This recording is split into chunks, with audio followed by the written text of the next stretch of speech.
All right, so we have the president of the Ghana Journalists Association who is supposed to embody your collective aspirations. So I would accord him the courtesy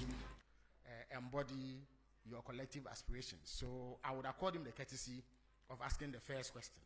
So Mr. Jumfo, you may ask the first question. Moses of Bloomberg.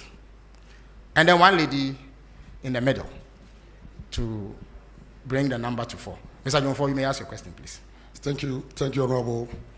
Mr. President, thank you so much for this opportunity.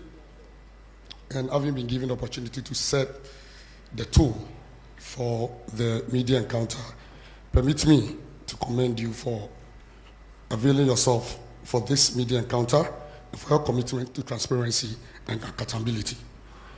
Your willingness to face scrutiny just 8 months into your term set a commendable example of good governance. We also wish to commend you for your assurance and firm commitment to safeguarding the safety and protection of journalists across the country. Now my question, Mr. President, as you may be aware, remuneration and general working conditions in the media are not the best, especially in the state-owned media, which falls under the authority of government. This situation is a key factor in our low ranking on the World Press Freedom Index under the economic indicator. What measures is your government putting in place to improve working conditions in the state-owned media and also to provide relief for those in the private media? Also, assault on journalists are on the rise. And I know this is of great concern to you as a journalist yourself and a proud member of the Inky fraternity. The Ghana Journalists Association would therefore like to know what your government is doing to address this disturbing trend. Thank you, Mr. President. Thank you very much. Kojo, you may have the microphone now. Good evening. My name is Kojo Prekodankwa, Kesben Media. In your remarks, you did touch on the issue of mining, and I want to commend your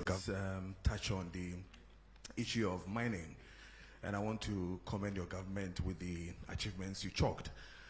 But recently, we heard that Ghana Water Company is proposing almost about 280% increment in tariffs. One of the major reasons they raised has to do with Galamsey and how it is affecting them to get us good or potable water.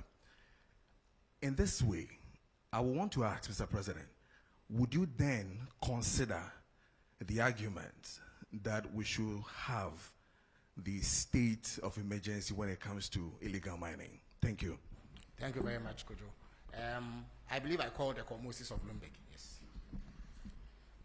Your Excellency, thank you very much. My name is Akol Moses, a correspondent of Bloomberg. Your Excellency, Ghana's economic indicators have turned into a positive trajectory, and buoyed by the ratings you also referenced and investor confidence. Do you think that that gives enough scope for you to go back to the international capital market, maybe for your first Eurobond after the defaults? Thank you. Okay, so we'll take the final question in this batch from the lady whose hand is up.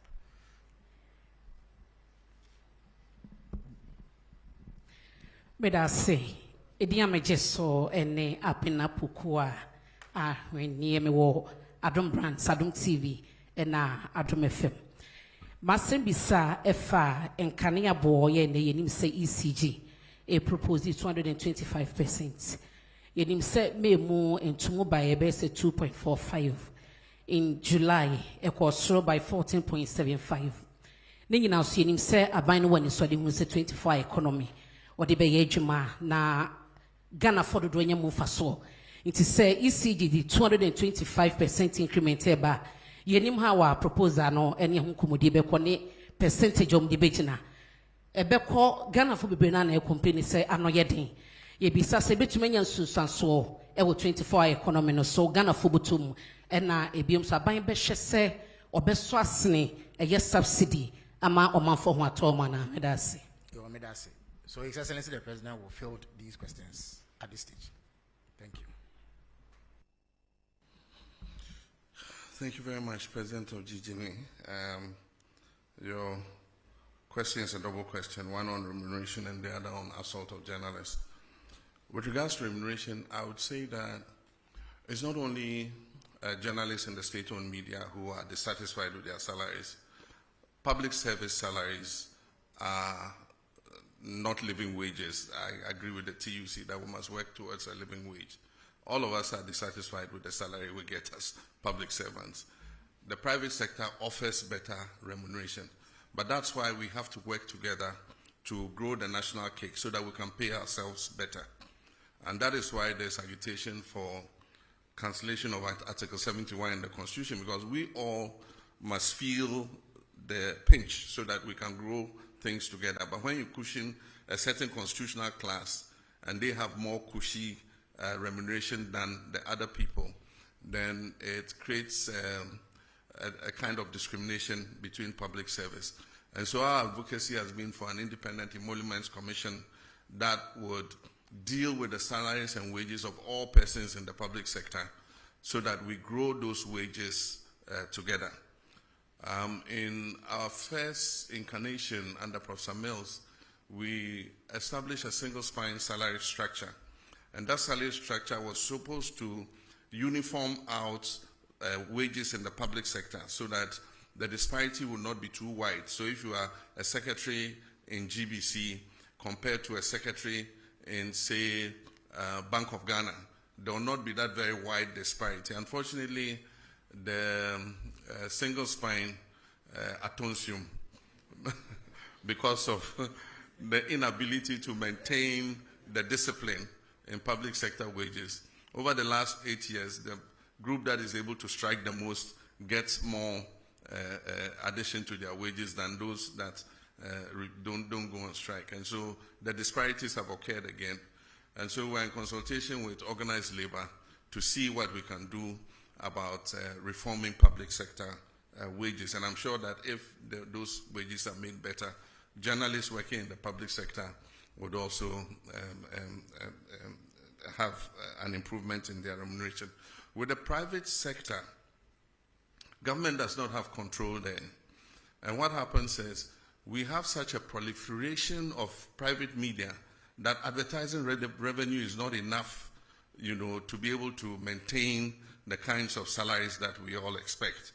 Maybe if we had fewer, then the advertising revenue would go around and people can have more. But our Constitution guarantees freedom to establish a media of mass communication. And so you cannot restrain how many radio stations you have or how many newspapers you have. And so it's something that we have to live with for a while. Natural competition will phase out the stations that are not competitive, and those that are able to survive will see that they're able to make more money from advertising. The main revenue for media all over the world is advertising. And so we'll see how that goes. I've condemned assaults on journalists in any form. Journalists are doing their job, and their job is to bring news to the doorsteps of our people and to inform them, educate and entertain them. And so at every event you will have journalists there. Unfortunately, some security personnel have developed a penchant for just harassing journalists. And so it's a matter of educating people. It's a matter of, sanctioning people who assault journalists. And I've been speaking with my president of GJA, saying that we're going to bring them together with the security agencies so that they must carry out an awareness amongst their people who provide security at events, that if you see a journalist at an event, he's also doing a job like you, the security person, are doing your job.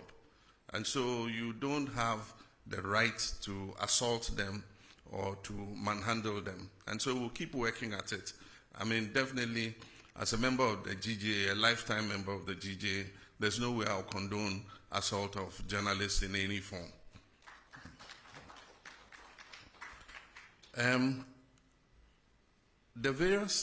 We do occasional review of tariffs. And when these tariffs are about to be reviewed, proposals are requested from the utility organizations. And so I noted that recently Ghana Water presented their proposal, and Electricity Company of Ghana also presented their proposal. It doesn't mean that the proposal they present is what is going to be implemented. We have the regulator, which is the PURC, that looks at all the factors, including the exchange rates, including the cost of production and all that, before they determine what increase in tariff is allowed. And so the fact that you hear that water companies says they're going to increase by 200 and something percent does not necessarily mean that PURC is going to allow them to do that. Now, meaning about Obusa ECG then also, the same for both utilities. ECG so I propose 200 and something percent, but I know in China PURC budget to say omuntimi into electricity tariffs musa. Ombeshe nyoma a core electricity production mu to say fuel nesa nyoma ni nyina ansana omahwe senya omo de tariff ne besi na MRP no at the frontier your tariffs akosro ne say nipa bebre entua enti wo hwe ECG say your case commercial and technical losses are almost 42%. I just say of electricity almost ton almost me eje ehun aketua of only about 58%.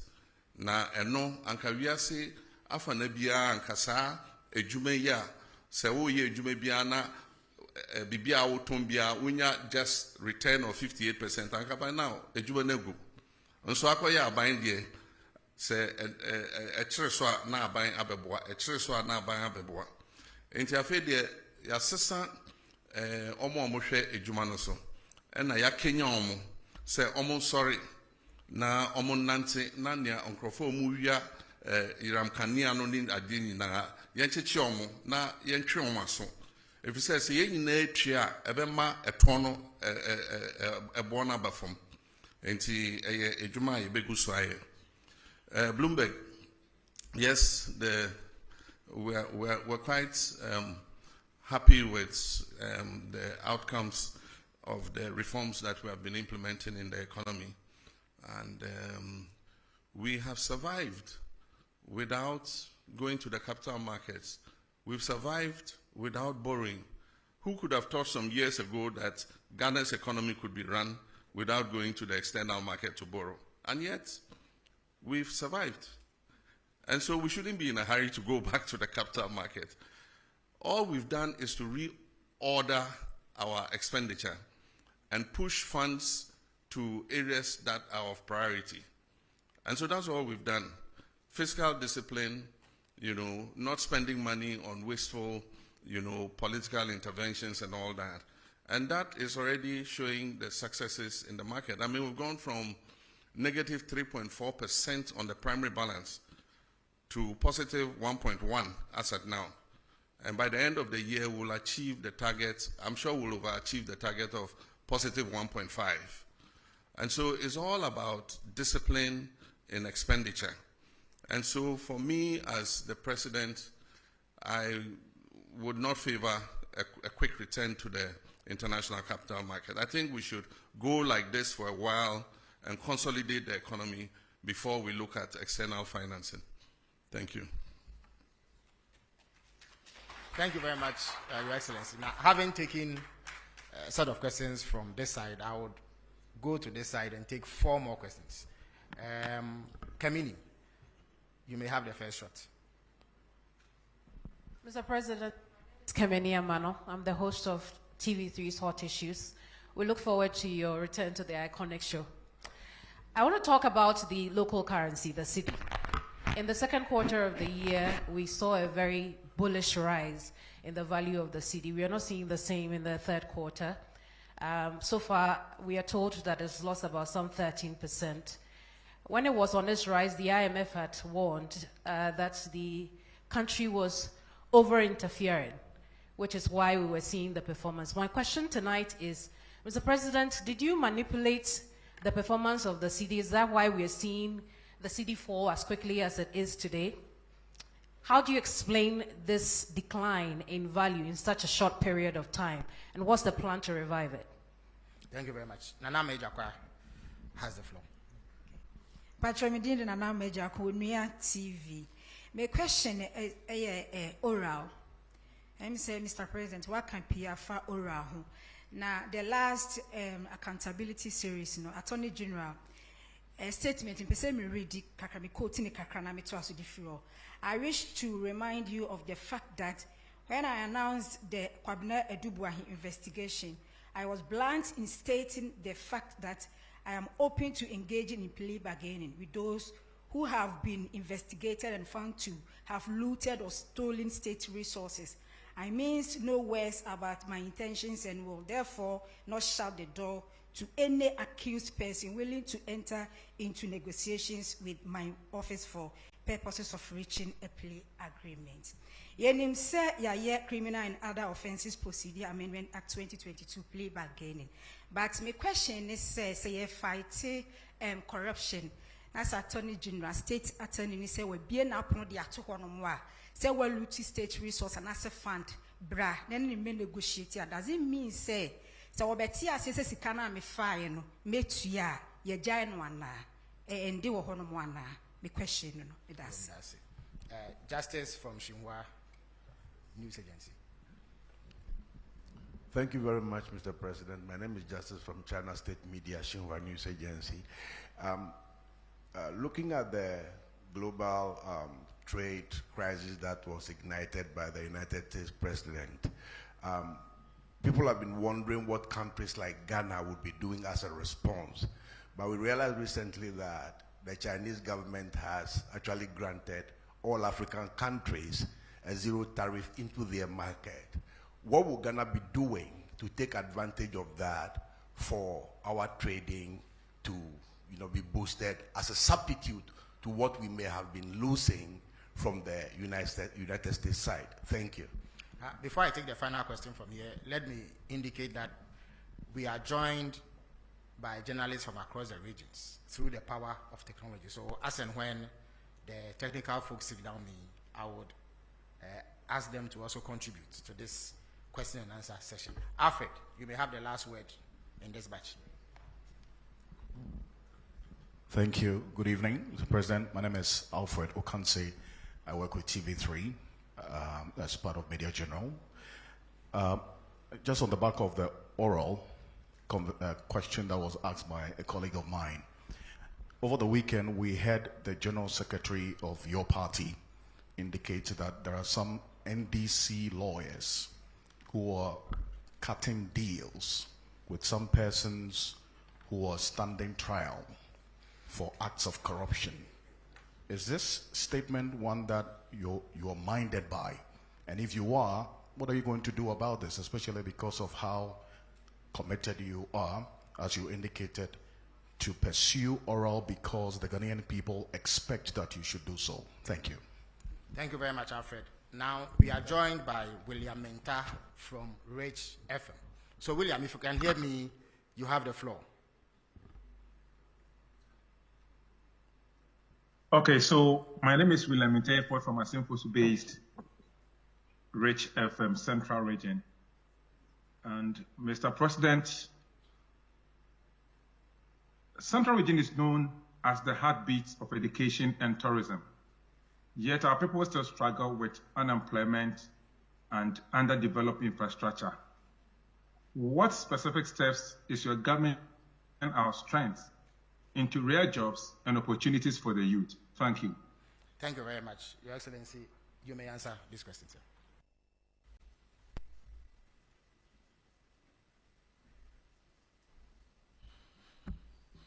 Thank you very much. The first question is about the rise in the value of the city.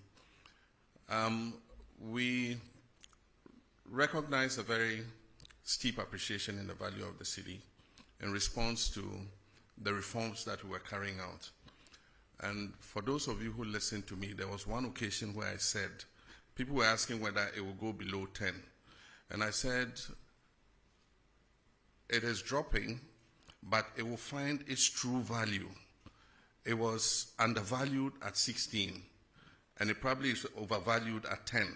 But somewhere between there, we have the real value of the cedi. And so I believe that it is about stopping rapid depreciation of the currency. Almost every currency would realize either depreciation or appreciation in the course of a year. But when you have steep depreciation of about, like we had in 2024, 25% depreciation in the currency in the first half of the year, it makes planning difficult. And so, yes, Bank of Ghana has been intervening in the forex market, but they've withdrawn. And what happened was that because of the rapid appreciation in the value of the cedi, we saw an exponential increase in imports, because then people could buy cheaper dollars and so they could import more, which is a natural economic phenomenon. But on the other side, exporters are not happy because they get less cedis for what they export. And so every country tries to find out a balance where exporters are able to do good business and importers are not overburdened by high forex rates. Where that lies, I don't know. I'm not a central bank. But the cedi is making an adjustment, and I believe that it will settle at a certain rate, and we will make sure that any depreciation that occurs in the value of the cedi is within a margin of about 5% per annum. That is what we target. And so for now, there's still speculation. It's also coincided with a period where we saw a reduction of 50% in remittances, because citizens in the diaspora were taken aback by the rapid appreciation of the cedi. And so if somebody was building a house, if he was going to send $100,000, it meant that he was losing a certain percentage of that 100,000. And most of them would decide to adopt a wait-and-see attitude and say, oh, no, as for cedi, it's not possible that the cedi can regain its value to that extent. By all means, it will go up again. So I'll hold back my remittance until the cedi goes back up. So we saw a 50% reduction. But there were also some other factors. There were some money transfer companies that were collecting cedis abroad and not repatriating collecting dollars abroad and not repatriating the dollars. There were other, which we're investigating, there were other cases where people applied through the commercial banks for foreign exchange to cover imports. And those monies are transferred to pay for imports, but the imports never came into Ghana. And we've studied a period of 4 years, and over the period of 4 years, about $42 billion was taken out of this country without the corresponding imports coming into the country. And so we started sanctioning some banks, and soon we'll start interrogating some individuals who ostensibly took money out against imports but never brought those imports. We want to know what happened and if there was wrongdoing to sanction whoever it is. While we work to stabilize our economy and improve the value of our currency, we must protect that currency, because a strong cedi is good for all of us. But when that happens, some people try to take advantage of it. And I think that we should all condemn anything like that. FR investigations now here with regards to oral. Senya Okayano, MPP abreso omode nshishebi by ayemra se abane wudi FR case bi ho se ebia wafesika na bibia o akwenya obetimi aka se yo ene aban case na mode kwedu amode bomeno me sande sika na se agudie bia na se bibia mode bomi kwedu no me sande aba se ne be ya bomfa me nkoto how do they call imprisonment, efiase mo fa me nkoto efiase enti ayemra edaho enti obi a yabɔ no kwedu bia ɛwɔ tumi sɛ ɔbɛka sɛ yo ɛne yɛntwa so na memfa sɛ imra na yɛngyae saa eyi no enti ɛno ɛnyɛ aban ɛna ɛbɛka ɛyɛ nipa yɛde na kɔgyina court nso sɛ ɔka sɛ o mungyae asɛm no mu na memfa sɛ imra na sɛ agodie bi a mefa yɛ memfa mra na sɛ japadie bi a mefa yɛ memfa mra na sɛ bibi aban wɔ akwanya sɛ yɛbɛka sɛ de bi yɛngye na yɛbɛtoa so ɛne case no enti egyina case no ɛne nea nipa no yɛɛ enti still aban wɔ tumi sɛ even though wakɔ mmara no ase aka sɛ mepɛ sɛ mesan ɛde bibi bɛma aban na aban egya case no mu aban bɛtumi aka sɛ de bi yɛmpɛ yɛngye enti ɛno ɛyɛ case by case sɛ wohyɛ da ɛde adwembɔne ewie a yɛsika a ɛkyerɛ sɛ ɛso a yɛn nyinaa ɛkyerɛ sɛ I don't know how to explain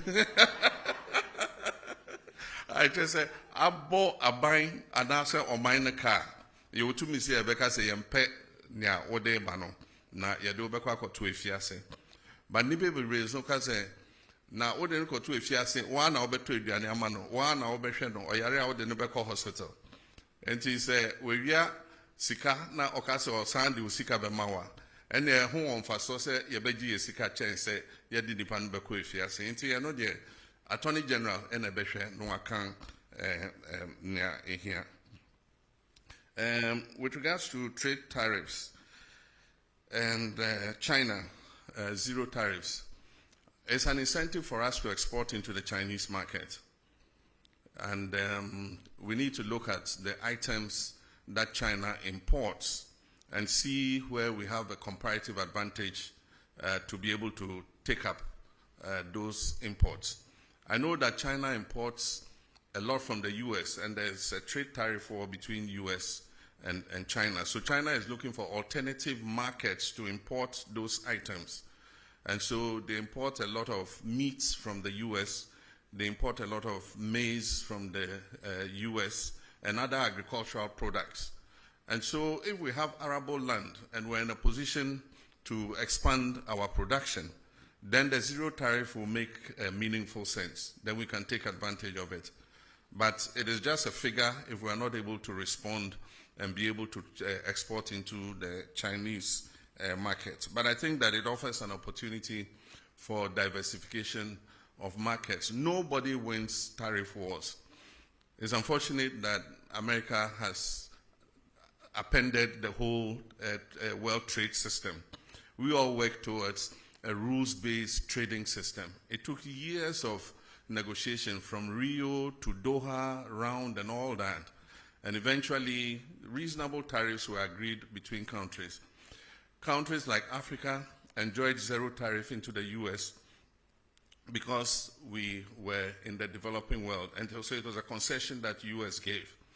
And what you receive in exchange is soft power that, you know, a lot of people have a good disposition towards the US because the US has been kind to Africa and all that kind of thing. But in comes President Trump. He has a more transactional mindset. And he says that the US has been taken for granted for a long time. And so even countries like Ghana in Africa, he slapped a 15% tariff on us from zero tariff. And so AGUA is technically dead. It was due for renegotiation in September. There's no way with this 15% tariff, AGUA is going to be renewed. But we're just watching carefully. The power to impose tariffs is that of Congress. But in this case, the US president always pushes the limits. And so there's a case in the US Supreme Court to determine whether his impositions of tariffs are legal or not. And so depending on what the US court says, the tariffs would either be permanent or they might have to go back to Congress to endorse the tariffs that he has imposed. And then from the Central Region, Rich FM, he asked what we're doing to enhance the tourist attraction of the Central Region. It's all about infrastructure. It's also about service. With infrastructure, even the travel time to Central Region is a major problem. In Ghana, we've maintained single lane, highways for a very long time. They are prone to accidents. A lot of accidents occur. Now every day you hear there's an accident on the Kumasi Road, there's an accident on the Cape Coast Road. And that is because when two vehicles oncoming and going are using a single lane, the tendency for, head-on collisions are very real because of wrongful overtaking and all that. So one of our first things that would enhance tourism in the Central Region is that we're dualizing the road all the way to Takrady. It will reduce travel time to Cape Coast. It will allow somebody to wake up in the morning, travel to Cape Coast, enjoy his tourist experience, and be back in the evening to Accra to sleep. And so reducing the travel time will help enhance that. But apart from that, we must identify what the tourist sites are, improve their attractiveness, and also improve the service delivery. One of the things that affects tourism in Ghana and West Africa is that our service is poor. You go to a restaurant and they think that they are doing you a favor. You go to eat and they think that you owe them, to serve you. If you go to other parts of the world, it's completely different. You are compelled to spend your money because they are all over you. Even before you finish the drink that they have given you, you are halfway. Can I bring you another drink? And if you are the shy type and things, you always say, oh, yes, yes. And you forget that you have to pay for it.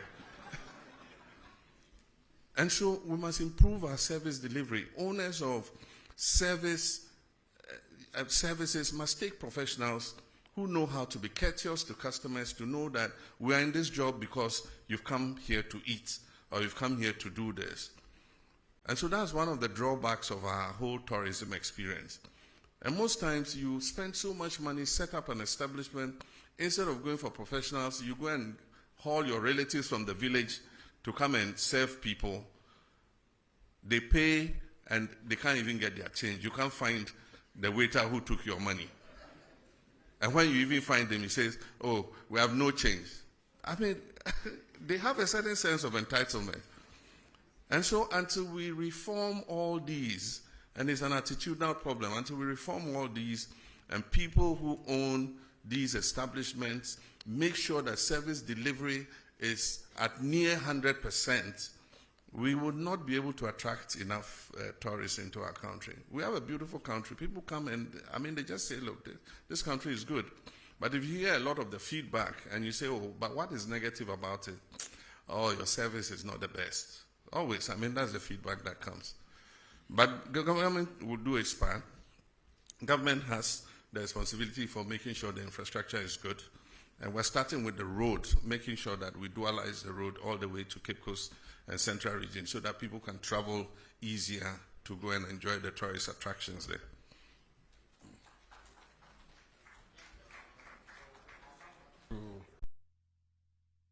Black, incidentally, well, one has more white than the other, so I'll call it. All right, so Lemon, you have the floor. Good evening and thank you for having me tonight. My name is Victor Cariou. I'm the Ghana correspondent for Radio France International, TV5, and Le Monde Afrique. These questions concern the diplomatic relationship between the United States of America and Ghana and Africa, and the deportation of migrants from the US to third countries in Africa. Your Excellency, with regard to this matter, how do you perceive the recent deal between the US and Rwanda, Eswatini or South Sudan? And also, has Ghana already received migrants from a third country deported from the US? Or if not, is Ghana considering doing so in the near future? Thank you. Thank you very much. GTV has the floor now.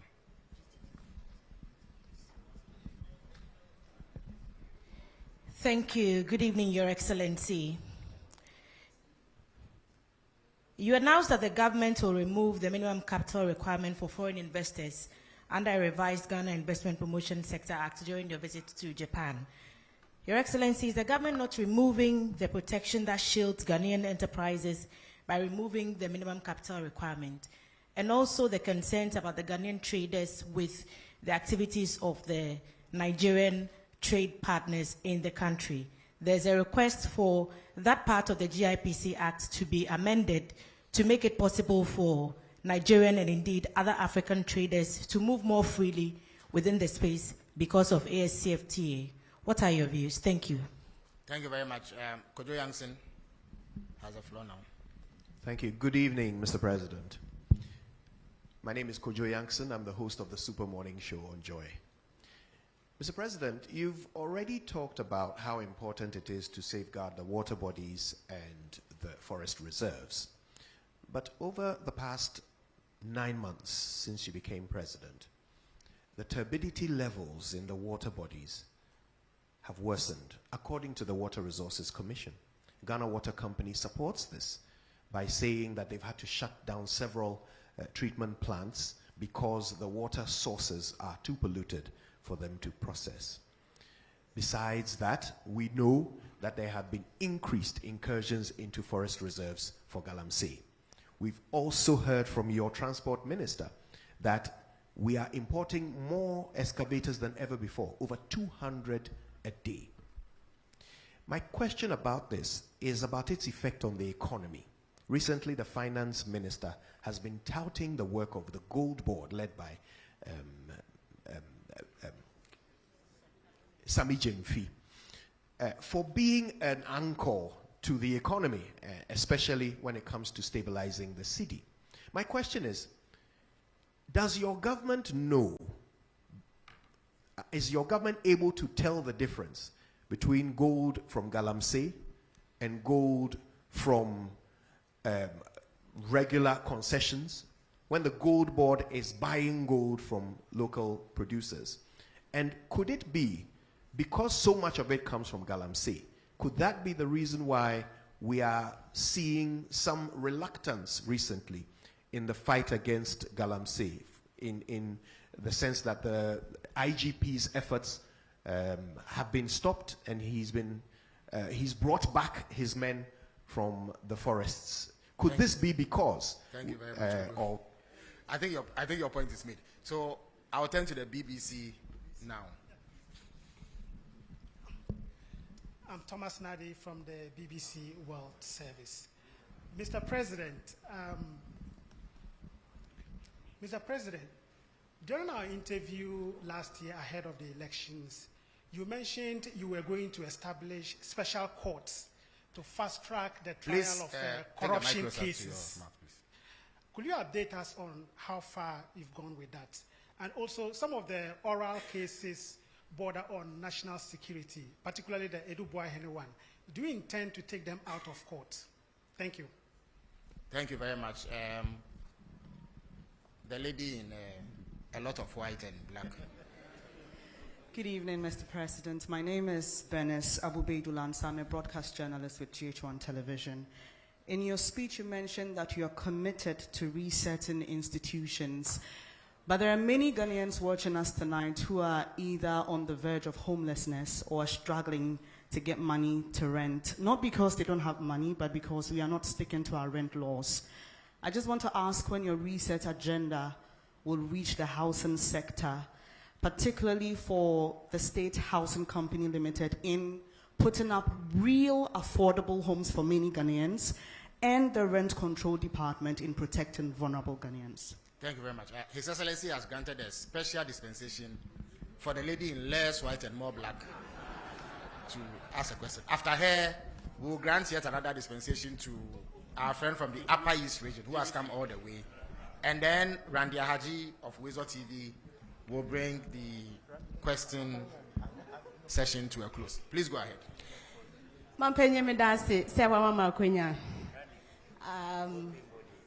The question is today if you ask a man to one family and keep me pa. Midin Edemonica is Anoba, home-based television. Mepacho, wa bole bamboy, tuna kalba, ya kwano, enye, ese yache, ye bre, yet midi 16 hours, don she dun siya, na yendru fie. Ye bisa se mampenyi, dia na oye dia mayen. Ye mu bia yentumi mfasre for man ye befe ye ne den so bin so ene bamboy enko a yetumi di don hyirim yenu ewo ho na ye mfiri mu enam so makwemu ka for me chere am robbers omo nso afasa akwanya no so ha ye pa na musuo ba na ukokasa ukofa state transport which is STC then ye due because omo no they drive with care and caution to on kan ho kra and ene na wunyandri Ubede nyanya da sorry sa na onansi na tatai wadaroma odi anka kwan ho nsem de nka oya ade pa na ye de na ye de wayi ye free musa da ben ene ye hwe wenim se obafia boy. So our friend from the Upper East region would have Upper West region. Is it Upper East? Upper East region, yes. But you have only one question, please. Thank you very much. Only one of you is allowed to ask a question. So thank since you you very are both much from the for same region, yeah. Please go ahead. Yeah. Go ahead. Thank you very much for the opportunity. My name is David Adapuna from Mike FM in Avrongo, Upper East region. Your Excellency, one of the things that beats the hearts of my people has to do with the Polygo Multipurpose Dam. This was an initiative that was started by the NPP government, but unfortunately, we could not see its completion. This project held so much prospects, including that of irrigation, power generation, and flood control. Just recently, the Barry Dam was opened, and we saw the devastation it caused. We're asking, now that the project is not happening, what plans will your government, your Excellency, have for my people so that our concerns are addressed? Thank you. Thank you very much. Okay, so please go ahead. Okay. Grant him the... Thank you very much, Your Excellency. I'm called Joshua Sir with A1 Radio and Bolga FM in the Upper East region. Mr. President, in our region, that is the Upper East region, currently we do not have a standard sports stadium. And as a result, sports and youth development are greatly hampered. The only existing structure, which was built in the 70s to serve as a sports stadium, is no longer fit for purpose. What are the plans of the government to ensure the Upper East region has a modern sports stadium? Recently, we saw a young man who walked from Bolga to the nation's capital to solicit for a sports stadium. I don't know if the president is aware of this. Thank you very much. Thank you very much. So, Randy has the last word. Thank you, Mr. President. Please, Mr. President, I want to find out the latest updates on the Ghana's version of Ashigame proposed to be established at Aplawa. And also, per my last checks from the whole airport, there were plans to establish an aviation school. How far with that one too? Thank you. All right. Thank you very much. His Excellency will answer these questions.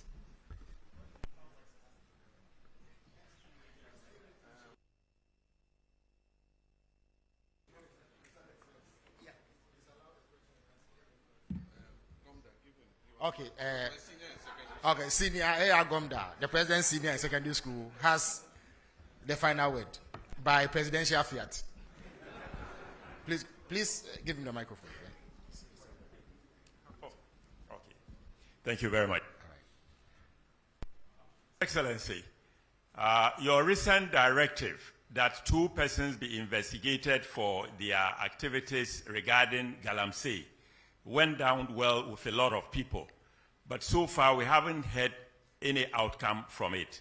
Can you please tell us what is happening or what is going to happen? Thank you very much indeed. Okay, thank you. All right, thank you very much. Thank you very much. senior, we used to call him Major, in Ghana Secondary School.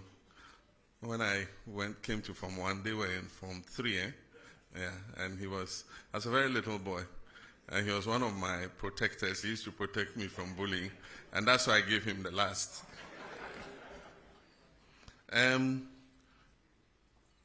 The first question was from, what's your institution? Oh, Radio France. Yeah, okay, it's about Ghana-US relations. First, we were slapped with 10% tariff. That was increased to 15%. And then we're included in 36 countries that were going to be placed on a visa ban.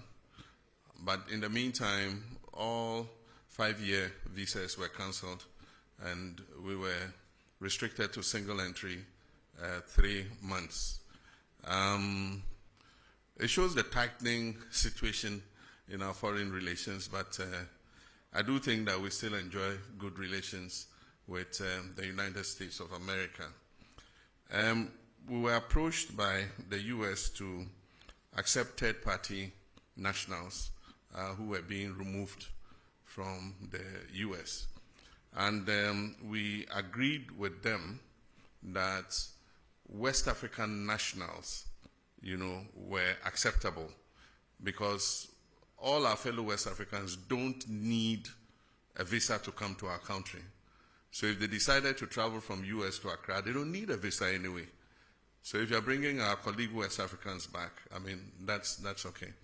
And so I think that agreement has been activated, and a first batch of 14 nationals came. Several of them were our Nigerian brothers. They opted to go back home, and so we put them on buses, to be able to go back home. One of them was a Gambian who it's not as easy. You have to get him an air ticket to be able to facilitate his travel. So what we've done is contacted their embassy to let them know of his presence so that they can facilitate his return to Gambia. And so that's the issue with regards to deportations and arrivals. West Africa has the protocol of free movement. And so any West African is free to come to Ghana and be able to stay for 90 days. And so if they decide to bring them, we don't have a problem accepting them. Then with regards to the GIPC Act, we are living in a new environment. We have the ECOWAS Trade Liberalization Scheme. We have the African Continental Free Trade Area that wants us to open our markets to each other. And so the former protective regime is changing. And so we need to review the GIPC Act to be able to take cognizance of that. And aside from that, there's limited foreign direct investment in the whole world. And so you need to place yourself in a position where you're able to attract as much foreign investment as possible. So when you put a barrier of $1 million, there are people who, with $500,000, can open a manufacturing establishment. But because you say he must show $1 million of transferred capital into the country, then you shut out that investor. And that's why, as part of the GIPC review, we're removing the minimum requirement so that anybody who wants to come and set up a business in Ghana to provide employment for our people is welcome to come. But that is different from the issue of the markets. And so there's advocacy that we should review that issue with markets. The current law restricts retail sector to only Ghanaians. And there are people who argue that it's anti-competition and so many other things. But of course, in most countries, you want to reserve a certain portion of the economy for your people. And so Parliament is going to look at it, and eventually whatever law they pass is what we have to live with. I never expected, or I never deluded myself, that the fight against illegal gold mining or galamsey was going to be an event. Definitely, there's no magic wand. the decay has eaten so much over the last 8 years that it's going to take a lot of work to be able to overcome it. And I didn't expect that in 18 months we would declare victory in the fight. As the livelihoods of about 4 million Ghanaians is on small-scale mining. And so it's going to be a process. It's not going to be an event. But we will not give up. We have a determination to get on top of it. The Gold Board was introduced as part of reforms. And if the Gold Board was not introduced, I mean, those who were taking the profits from the small-scale mining sector were the foreign traders who were taking that money away. In 6 months, we have exported over $6 billion. About $4 billion of that money was going to go into the private or foreign traders. And so the first thing is you shut the stable door so that the horse doesn't escape, which is what we've done. So if it's from illegal sources, it's from legal sources. At least it's our land that is being destroyed. So let us get the benefit of it instead of foreign traders. So that's the first thing. But if you go and read the Gold Board law, it has a requirement for tracking and tracing. And as I speak, the Gold Board is working with an organization to put on a track and trace system. And so they're going to see those who have legitimate license requirements so that they can assist them in responsible mining so that we can buy that gold off them. Once we do tracking and tracing, it's in our interest because then we can export under LBMA and we'll get more profit from exporting under LBMA. So the Gold Board is not just about buying gold, it's also about financing responsible small-scale mining. And mind you, small-scale mining is not illegal in this country. It's provided for in our laws. It's just that in many cases, we've not even trained the miners about what responsible mining is. You just see anybody who gets an excavator just goes anywhere and starts digging and washing. But small-scale mining takes place in Australia. It takes place in Canada. And so as I speak, we are organizing a trip for the Small Scale Miners Association to Australia. Australia has given us an invitation to bring them to come and see how small-scale mining is done without destroying the environment. And so that's something we're going to take an advantage of. And the Gold Board is leading, and the Ministry of Lands and Natural Resources are leading that charge. Only recently, our Minister for Lands and Natural Resources came back from Australia. And so we need to train these small-scale miners. The gold is a blessing that God gave us.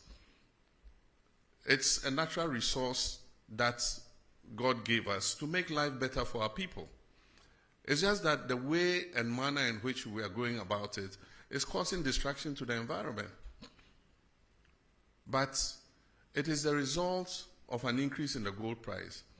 And if you've read widely, you find that the same thing is happening in Peru. It's happening in several other countries because of the heightened gold price. And so for whatever little gold you're able to find, you get more money. Galamsey was not a problem when gold was $2,000 per ounce. But today, gold is pushing $3,600 per ounce. And because of the lack of jobs, jobless growth for several decades, there are a lot of young people who are coming out of school who have no job work to do. And so for them, that is the only livelihood. And so we must not think just about chasing them all over the place without providing alternatives for them. Because the alternative is that they should stay home and starve or go out and do something deviant. And that's why we came up with the cooperative mining concept, for which we recently lost our colleagues. They were going to launch it, the first of its kind in Anglo, because one of the things we said was that we're going to let the big mining companies seed off some of their concessions. Some of them have 400, 500 miles square. And there's gold in some parts of those concessions that they will never mine because the grams per ton of ore is so low. But yet, if you put a small-scale miner there, he can mine it effectively. And so we've discussed with them and they've all agreed. And so Anglo Ashanti was the first. They've cut a part of the concession. And that is what Omani and Murtala and Co. are going to launch, cooperative mining, so that we'll move the small-scale miners from the forest reserves where they are causing destruction and settle them on the concessions where the big mining companies have ceded. As I speak, Newmont has demarcated an area for these small-scale miners. And we have asked the big companies to mentor them and supervise them and make sure they do the right thing. So that was going to be an alternative for moving them out of the forest and other places so that they can mine under the supervision of those companies. And that's where our colleagues were going when the helicopter crashed. And so it's a program that we're going to continue so that we can give them an alternative, not just go chase them around without finding something else for them to do. And so that's something we're working on.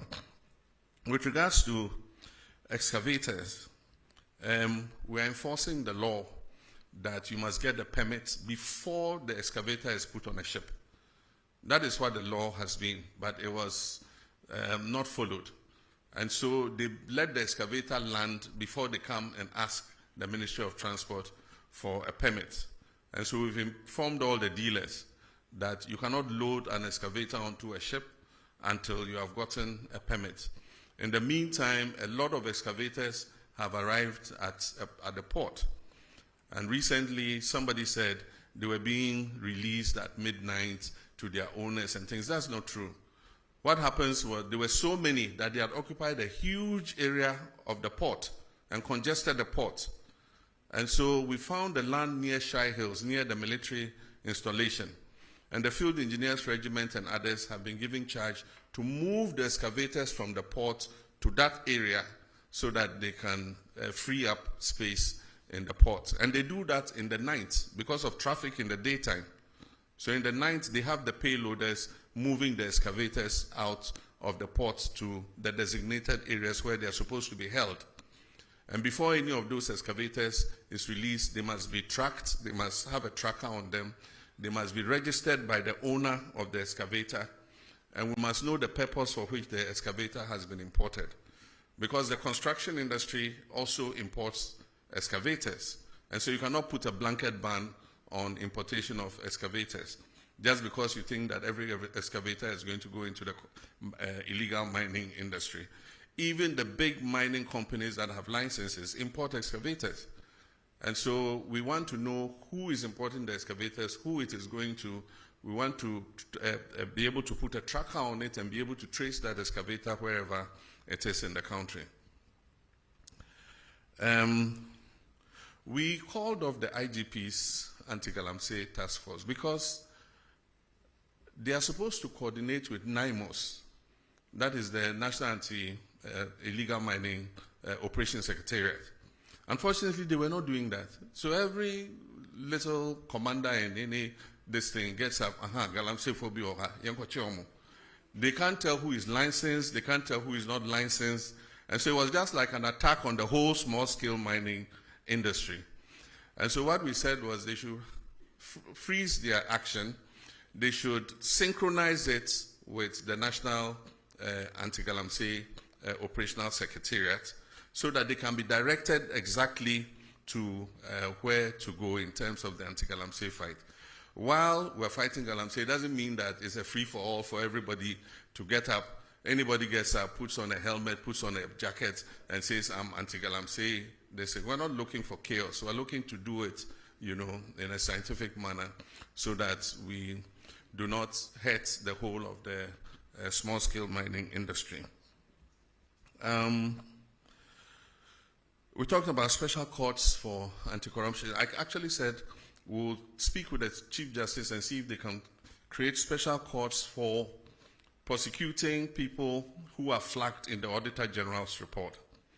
And so that is something the Attorney General is pursuing, because every year we see Auditor General's report, it goes before the Public Accounts Commission, they say this person diverted this person misappropriated this and that, and yet no action is taken. And so Ghanaians have been saying, so what's the use of the Auditor General's report? And so we're asking the Chief Justice, can you create special courts which can fast-track action on the Auditor General's report? So people who are determined to be criminally liable after the Public Accounts Committee has sat can be put before those courts so that they are sanctioned to create a deterrent so that other people do not do the same thing that they have done. Very good question on rent and homelessness, and I'm happy to give you the microphone to ask it. The biggest expenditure in any Ghanaian's budget is rent. And even though we have laws, enforcing them has been difficult. The rent law says that a landlord cannot charge more than 6 months. But the problem in enforcing the law is the connivance of the tenant and the landlord. The tenant won't come and report that they are charging him 1 year's rent advance because he wants the room. And so that has been the problem. And the problem is because our population is growing beyond our housing capacity. So the competition for accommodation and housing is very strong. And that is why we must expand our housing coverage. And I remember in our manifesto, we have a pledge to expand housing.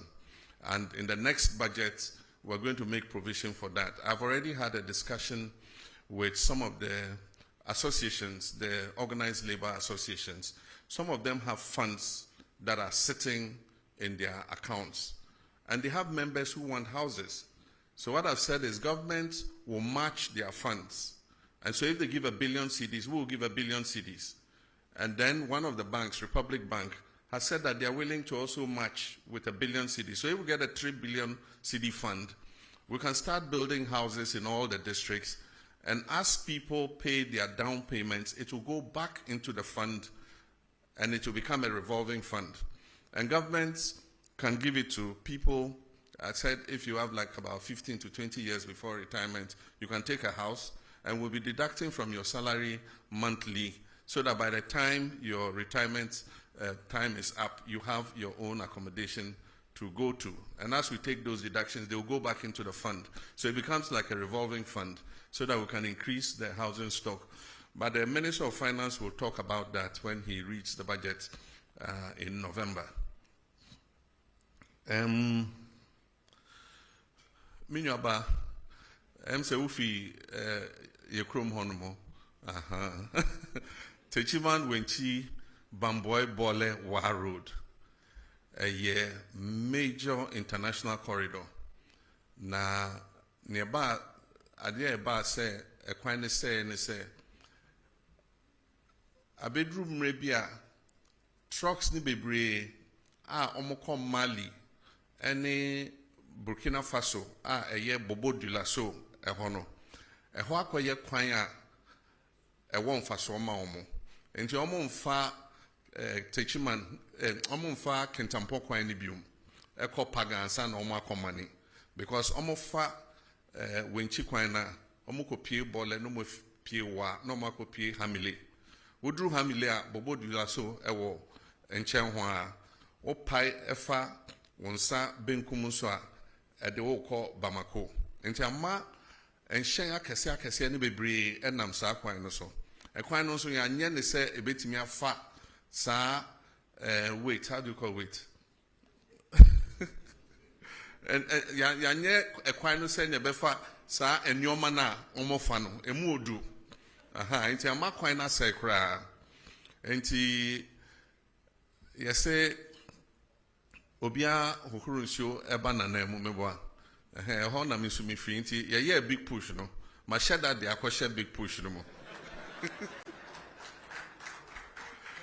enti nyame adom enche kra obehu se contractor ego so den na afi akachom se omo ye kwan na omo nye no senia trucks e fa so no emma ne nsa biom because afi ye hu se eho e no omo pefa enti ye kwan no ne nye ne yie se na be ye omo fa so mpo a e kwan no beche amaye na omo ye no so se bole ye mikrom enti me se contractor na ye no Bole Town Roads on kai na onsiesi ho emame enti eyadea enchebia obehu se baso Palugu multipurpose dam, we are rescoping the project, and so currently the contract was awarded to Sino Hydro, but it was supposed to be funded from Government of Ghana sources. Government of Ghana didn't have the money, and so the contract was not executed. And so we are rescoping it. It means we have to do an appraisal of what the costing will be again. And what we intend is to, if possible, finance it under the big push.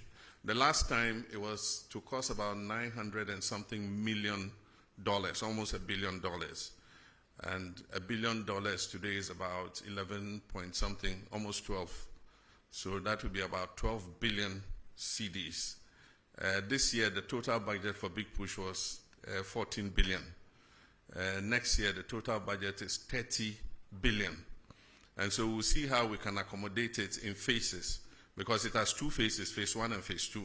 Maybe we're not able to do the two phases immediately, but we can start with phase 1, which is the electricity production, and then phase 2 is the flood control and irrigation. And so we're rescoping it, and you'll soon hear something about it.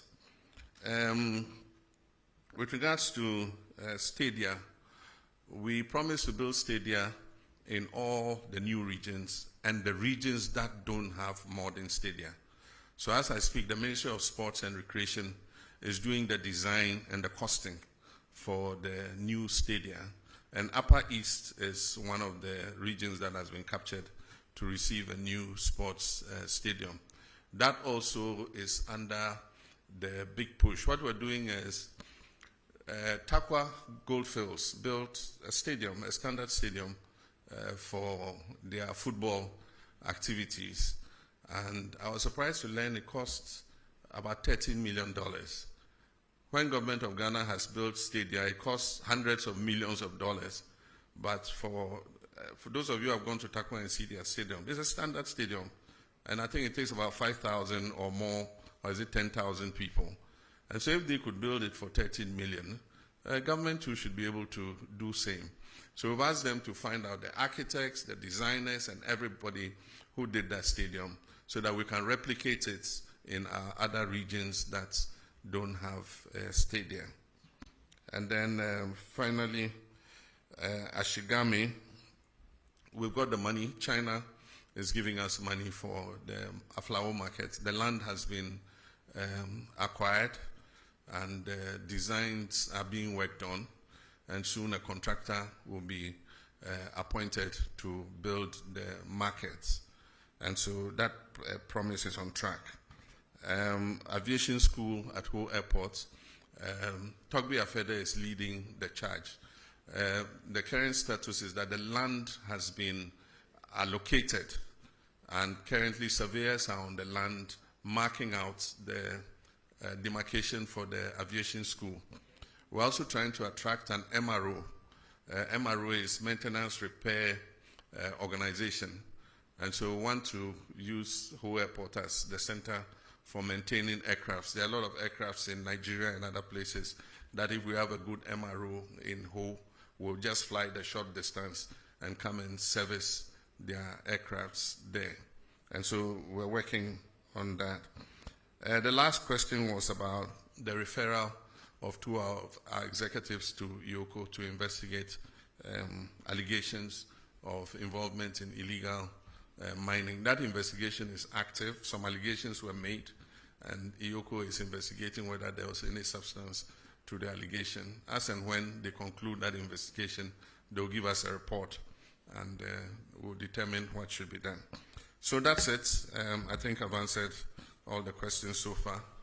I thank you very much for your attendance, and this is the first in several such encounters. I'll make myself available as regularly as possible to answer any questions that you might pose on behalf of the general public. Thank you very much.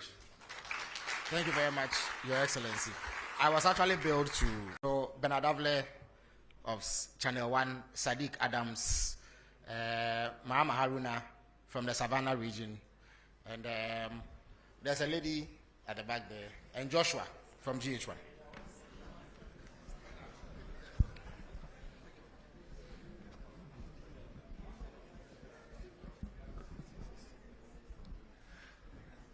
Thank you, Felix.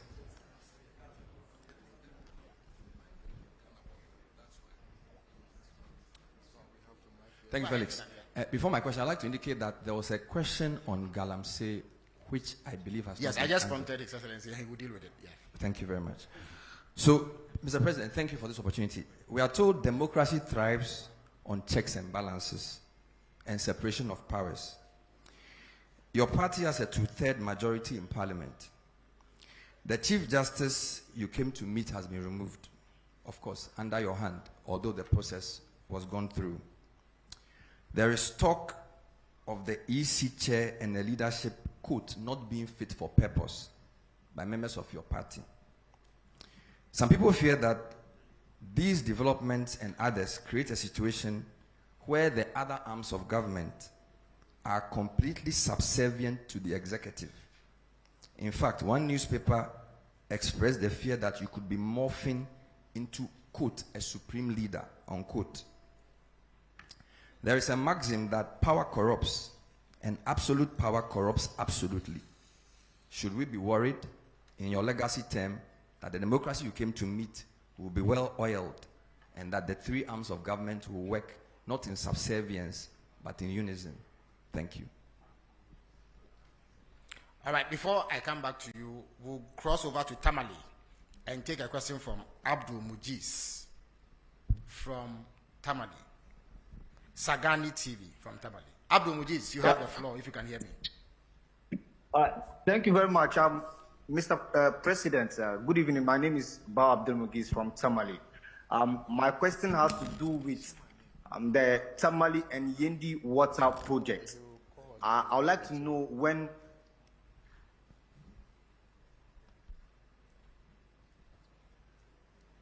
Well, we seem to have lost Abdul, but I think I can continue from him. We would like to know when the Tamale and Yendi water projects will be executed.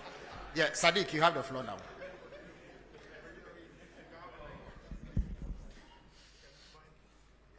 Good evening, Mr. President, and thank you very much for this opportunity. My name is Sadiq Adams from Angel TV and Angel Radio. Mr. President, the question is on national unity and peace. There has been a recent spate in social media accounts created by unidentified people purported to be representing ethnic and tribal groups. We have seen some vile attacks, pockets of that on social media, TikTok, and some of them in real life. There has been a number of them, and we observe over 50 that has been set up particularly to attack and inflame ethnic passion and tribal issues. If your security agencies have taken notice of this, what are the measures being taken to ensure that our national unity and cohesion is protected by education and sensitization, as well as trying to put this in a context of not suppressing freedom of expression, as well as maintaining the national cohesion that we have because of these kinds of threats and attacks from social media on ethnic basis. Thank you. Thank you very much. Joshua from GH1. I am Joshua Kojo-Mensah, GH1 Television and Star FM. I'm glad to hear that you personally are telling us that indeed steps are being taken to repeal LI 2462. But then I want to find out from you, the pro-environmentalist groups and then civil society, they want this declaration of a state of emergency. Where's the difficulty in declaring that state of emergency? Thank you. Thank you very much, Joshua. Mahama Haruna from Savannah. And then we'll take a final question from the lady from GTV. Thank you very much, Honorable. My name is Mahama Haruna, as you rightly said, from Savannah region, Inkligi FM. Mr. President, we expected you to say a little on the security situation in the country, especially the unfortunate Boko conflict, and recently the conflict in your own backyard of Savannah region. I know how uncomfortable you are with the conflict in your backyard between Gonjas, who are the landlords, and the Brefos, who are the settlers. They've coexisted for about 100 years until recently. I know you are more worried because almost everyone in your backyard, Gonjas, Brefos, will always vote for you massively, sometimes almost 100%.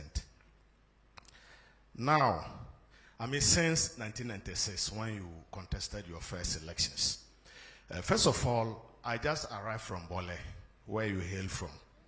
And I can say that the people are not happy with the curfew imposed on them. Especially in the beginning, people were dragged from their rooms and beaten. There's evidence to that. Now, let me go to my question. You may want to wrap up. No, yeah, I'll wrap up. Mr. President, you've put in place, the Minister of Interior has put in place a mediation committee. Do you think it can resolve the problem? Because some are saying there should have been a reconciliation committee. Moreover, the people are saying since the conflict erupted, they've not heard from you. So what do you have to tell your people? Thank you very much. Thank you very much. So the final question will come from the lady from GTV. Good evening, Your Excellency. Thanks for the opportunity. I'm Salamat Kukwa Painter. I'm with the Despite Media. Yeah, pardon me, Despite Media, yes. Yes, right. yes, thank you. I wanted to hear something from the creative arts industry when you made your presentation, but I didn't hear anything. The question is that you have shown how you want to bridge the unemployment gap, but I want to find out that how do you intend, or can you tell us what plans you have in using the creative arts sector to solve the high unemployment? And also, please, I would like to hear what is happening with the Black Star experience. Thank you. Thank you very much. So His Excellency will now answer these questions.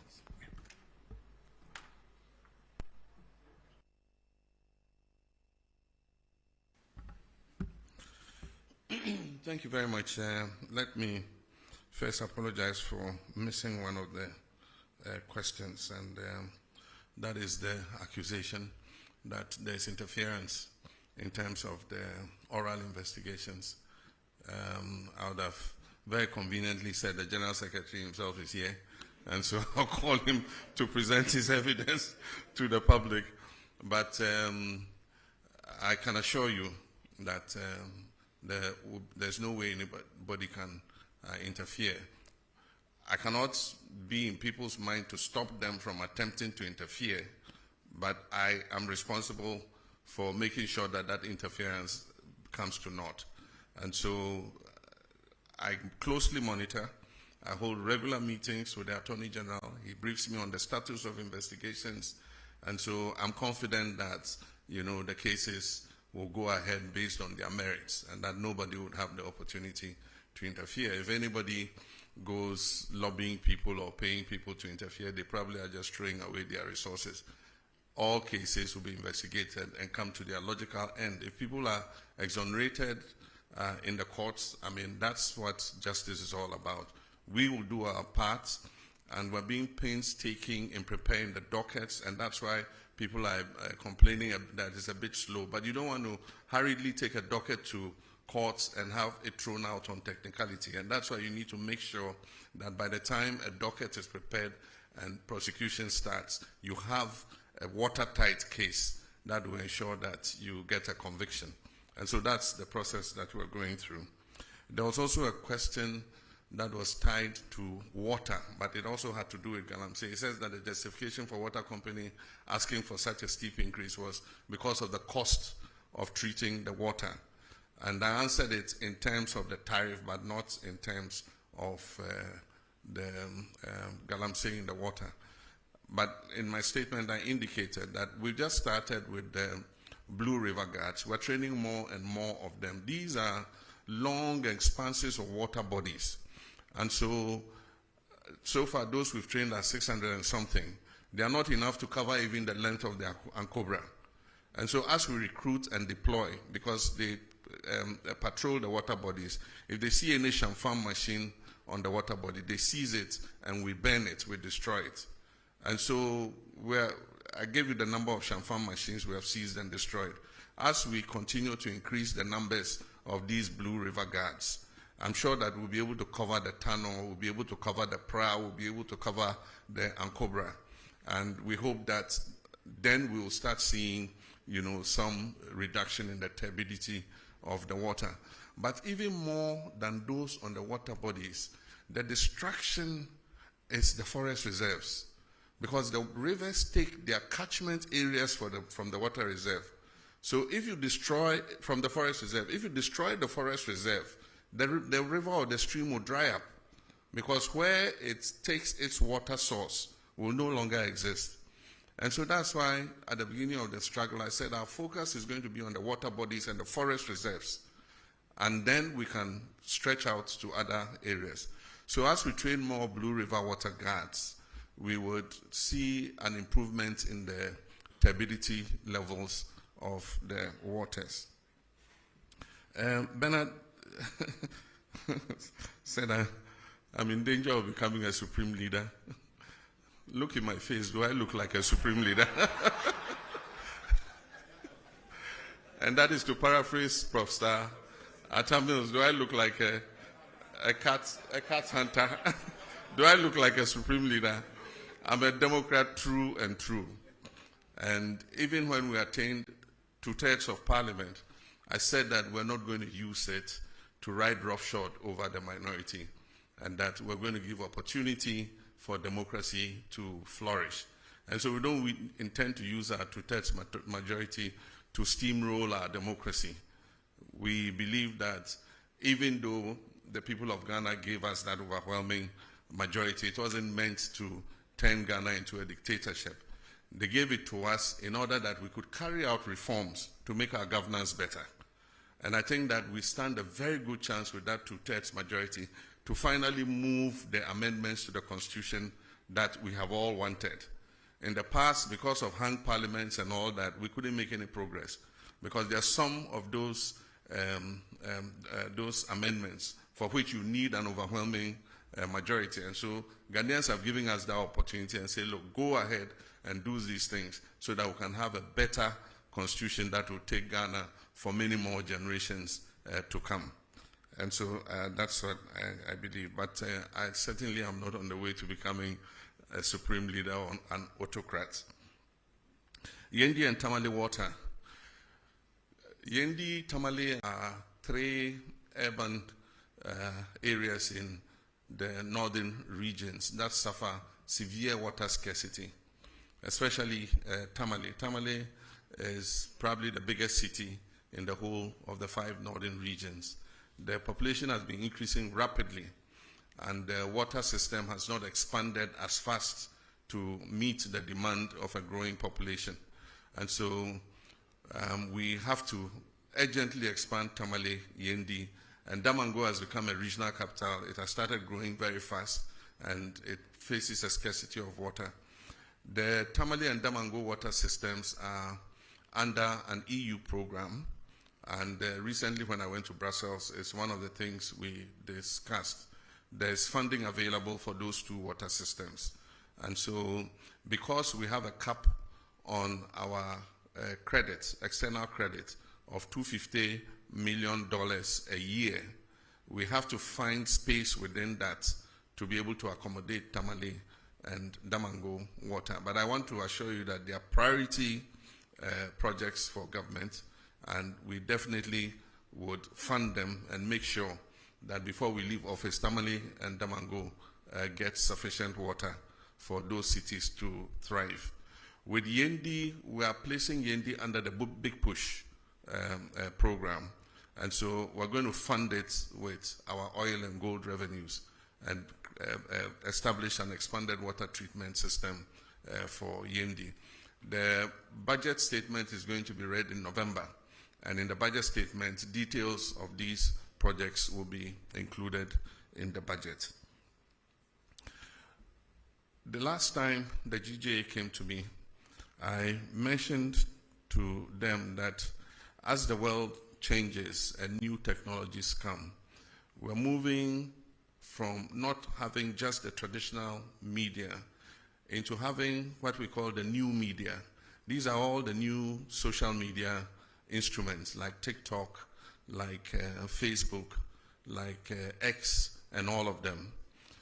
And so the traditional sense of journalists like you, most of you trained and working in media houses that have a corporate identity and can be held responsible for the information that you put out, is beginning to change.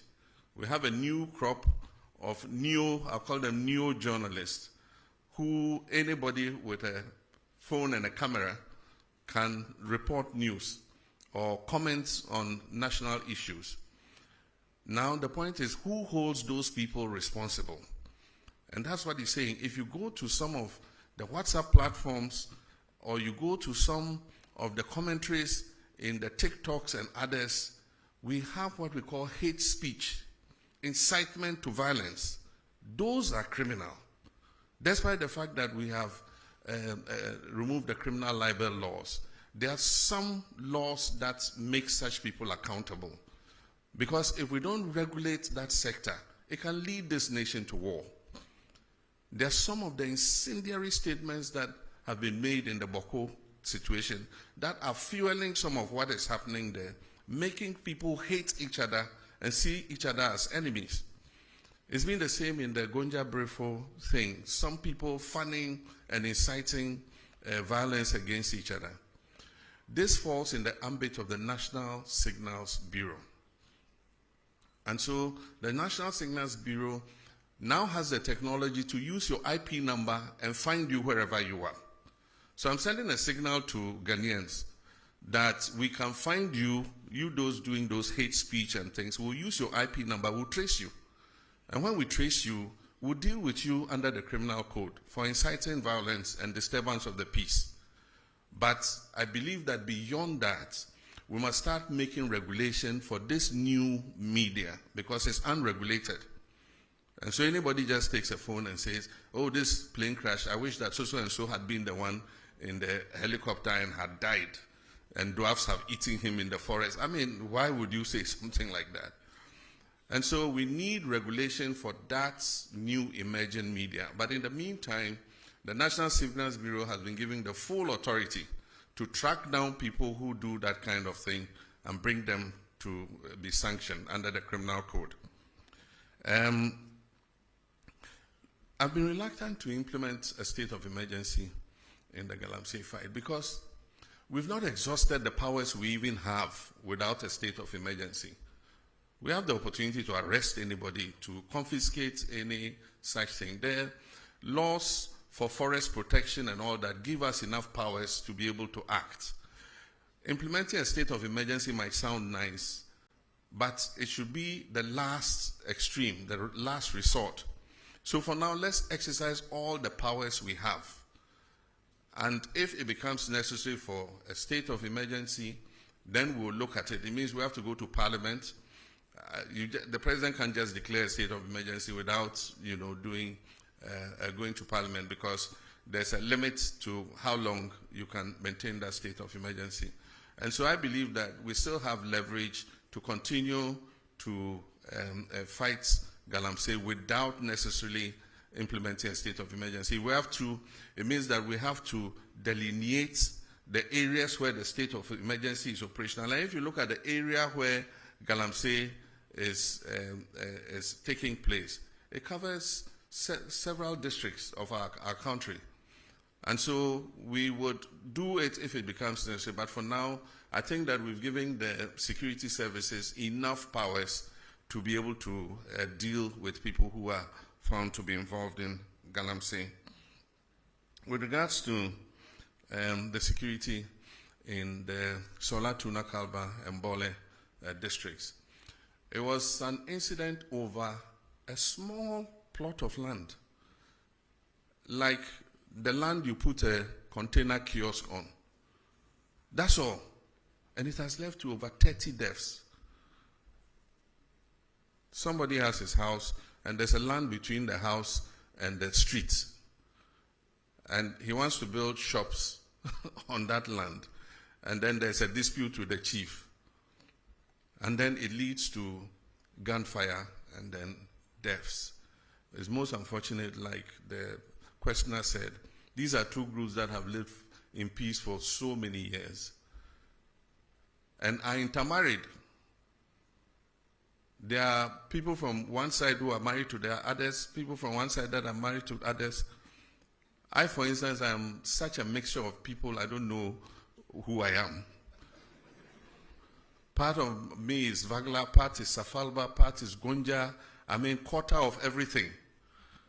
And so if my ethnic groups are fighting, it means my body should be fighting with different parts of my body because I'm a mixture. My blood is made up of all those ethnic groups. And so it's most unfortunate. And so we've put in a mediation team. We mentioned the members. The 2 MPs are supposed to be ex-official members to work with the mediation team. If you look at the terms of reference in the mediation team, there's also reconciliation. And so even though we call it a mediation team, its terms of reference includes reconciliation.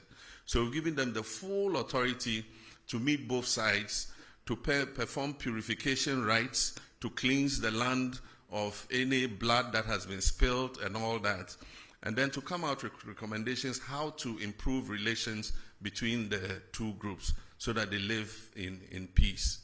There are few feudal practices that have been complained about, you know, where people are called to chiefs' palaces and shipped, or they are forced to give up their animals and things. We need to look at all those practices too as we go forward. We're in a modern society, and so sometimes some of these things we must take another look at them. I've been accepted by all sides. Indeed, sometimes my greatest supporters were people of other ethnic extractions other than my own Gonja extraction. I won elections not because I was a Gonja, but because of the person that I was, you know, and I enjoyed a good relations with everybody. And so even though I haven't visited yet, I have not gone there yet because I want peace to have a chance, but I've been pulling the strings. I sent a delegation to the Yegbonra to prevent him from leaving Damango and going to Biniri, which would have escalated the conflict. And he listened to me as a father, and he refused to go. I stopped the Bolera too from going there. We gave the chiefs an escort to go and see the place where the incident happened. And I think that that has lessened tensions.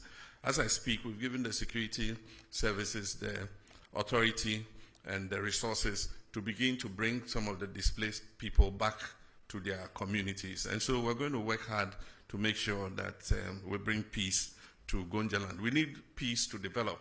Our common enemy is poverty, it's not each other.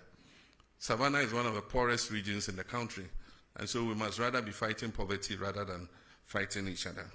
And the last one, the creative arts. The creative arts is one of the important sectors. What we notice is that the creative industry creates jobs faster than the traditional sectors that we have known. By the time or manufacturing creates one job, the creative sector, digitalization, knowledge industry, arts and things would have created about 5 jobs. And so that's an area in which we have to continue to invest. And that is why we created them as a ministry together with tourism. The Black Star experience will take off. They've been working on all the foundational issues, and you'll soon see a sign of it. In the next budget, we're going to make some allocation for the creative arts, for the film fund, and to support Kuma Wood and all the filmmakers, to support the music industry, to support the arts and all that. We need to put our money where our mouths are. And I think that the creative arts are a good representation of our culture and who we are as a people. Thank you. Excellency. Unfortunately, due to